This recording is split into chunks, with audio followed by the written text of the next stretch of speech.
प्रेत लोक, कहानी दहशत की। प्रियंका आज काफी थकी हुई थी। एक तो पूरे दिन शिफ्टिंग का काम, ऊपर से किराए को लेकर नए मकान मालिक से बहस। भला अंतिम समय में कोई मकान मालिक किराया बढ़ाने की बात करता है क्या?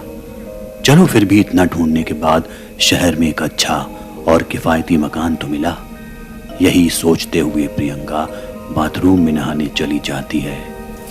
शावर चालू कर ठंडे पानी में पूरे दिन की थकान उतारती प्रियंका ना जाने क्यों धीरे धीरे 80 के दशक के गानों को धीरे धीरे गुनगुनाने लगती है।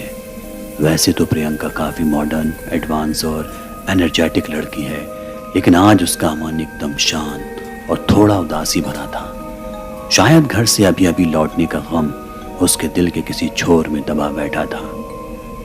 खैर, इसी बीच प्रियंका के घर के दरवाजे की घंटी बजती है। अचानक घंटी की आवाज सुन चौंकी प्रियंका फौरन कपड़े बदल दरवाजे की ओर भागती है।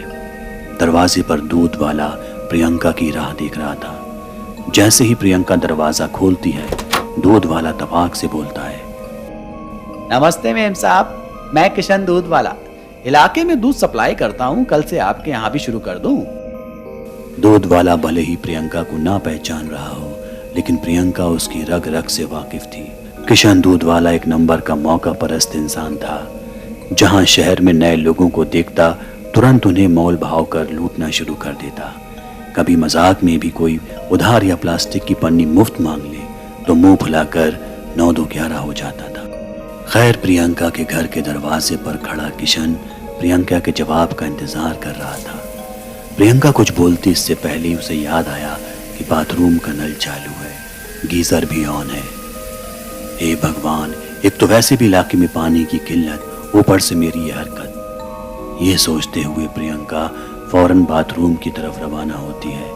इसी बीच उसके पांव से लगकर पास ही पड़ा एक कांच का मग टूट जाता है, लेकिन प्रियंका इसे नजरअंदाज कर बाथरूम में पहुंचती है।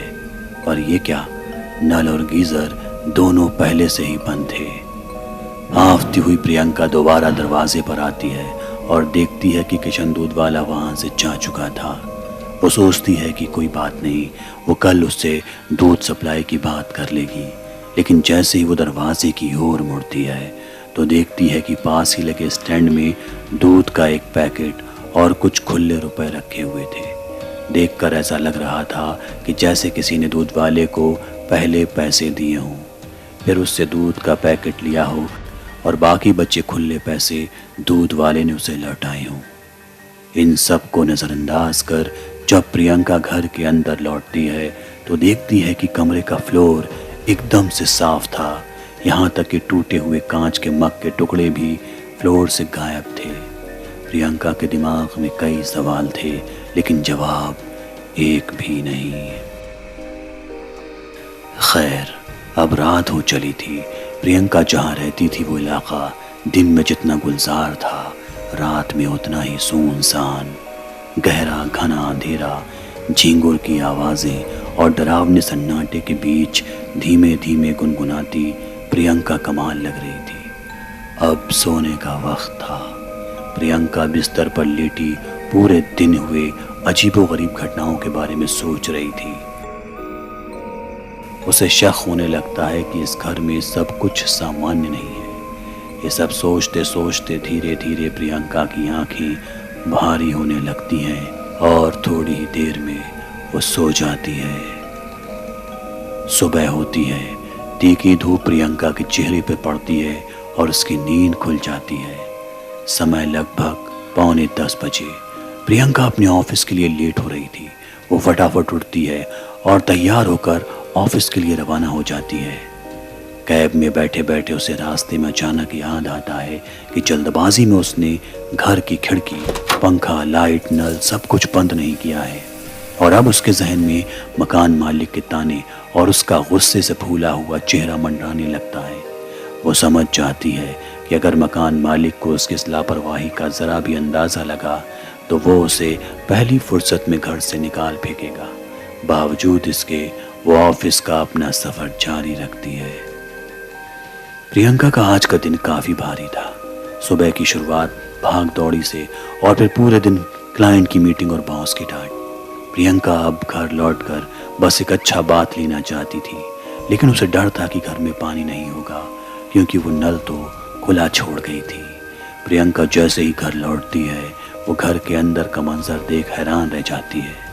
घर पूरी तरह से साफ था, लाइट बंद थी, नल बंद था, यहाँ तक कि खिड़कियां भी बंद थी, बिस्तर लगा हुआ था। प्रियंका को लगता है कि शायद मकान मालिक आया होगा जिसने ये सब बंद किया होगा। तभी पड़ोस की बालकनी में खड़ी एक महिला कहती है, घबराइए नहीं, आप जल्दबाजी में दरवाजा बंद करना भूल गई थी। जब मैंने दरवाजा खुला देखा तो सोचा कि घर में कोई होगा, लेकिन आप घर में थी नहीं। मैंने सब कुछ सही कर दिया। घर का ध्यान रखा करिए। ये कहकर महिला अंदर चली जाती है। तभी प्रियंका के फोन की घंटी बजती है। वो फोन रिसीव करती है तो उस तरफ से उसकी दोस्त हिना की आवाज आती है। हिना कहती है, क्या हुआ प्रियंका, आजकल फोन नहीं करती? नए शहर में जाकर पुराने दोस्तों से लगाव खत्म हो गया क्या? भूल गई 2 दिन बाद तेरा बर्थडे है, बता कहाँ पार्टी दे रही है? प्रियंका बोलती है, नहीं नहीं, मैं कुछ नहीं भूली हूँ। 2 दिन बाद शाम को मेरे घर चुपचाप सब आ जाना, पार्टी की सारी तैयारियां हो चुकी हैं। प्रियंका और उसकी दोस्त के बीच बातचीत के दौरान अचानक बाहर का मौसम खराब हो जाता है। तेज बिजली कड़कड़ाने के साथ बारिश होने लगती है। प्रियंका हिना को बोलती है कि चल मैं थोड़ी देर में बात करती हूँ, अभी घर के सारे खिड़की दरवाजे बंद करने दे, वरना पानी अंदर घुस आएगा। ये भूलकर वो फोन काट देती है। प्रियंका एक एक कर घर के सारे दरवाजे और खिड़की बंद कर देती है, लेकिन ऊपर छत का दरवाजा बंद नहीं हो रहा था। वो काफी कोशिश करती है, लेकिन अभी भी वो दरवाजा हिलने को तैयार न था। तभी अचानक पड़ोस की छत से वही महिला प्रियंका के पास आती है और कहती है कि दरवाजा बहुत पुराना है, ऐसे बंद नहीं होगा। ये बोलते हुए वो उसे दरवाजा बंद करके दिखाती है।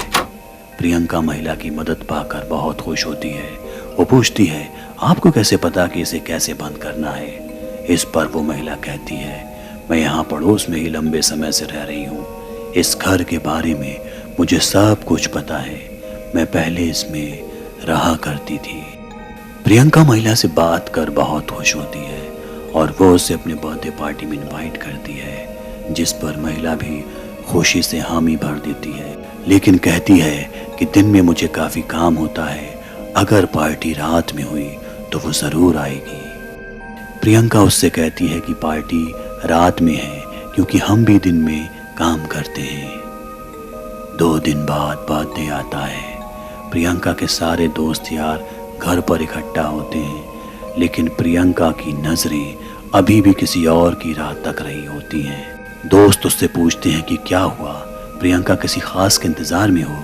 तो वो बताती है कि मैंने हाल ही में एक नई दोस्त बनाई है, मैं तुम सभी को उससे मिलाने के लिए बेताब हूँ। बस प्रियंका का इतना बोलना ही होता है कि महिला घर में दाखिल होती है।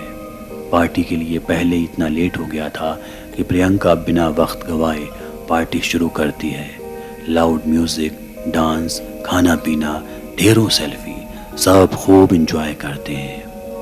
अब धीरे धीरे सारे यार दोस्त घर लौट रहे होते हैं। अब बस हिना और उसकी बहन ही प्रियंका के घर में होती है, लेकिन प्रियंका देखती है कि वो महिला बिना कुछ बताए वहां से चली गई। प्रियंका अपनी सहेली से पूछती है, आप लोगों ने उस महिला को देखा? हिना और उसकी बहन उल्टा सवाल करती हैं कि किस महिला को? प्रियंका उनसे मजाक न कर सही सही जवाब देने को कहती है।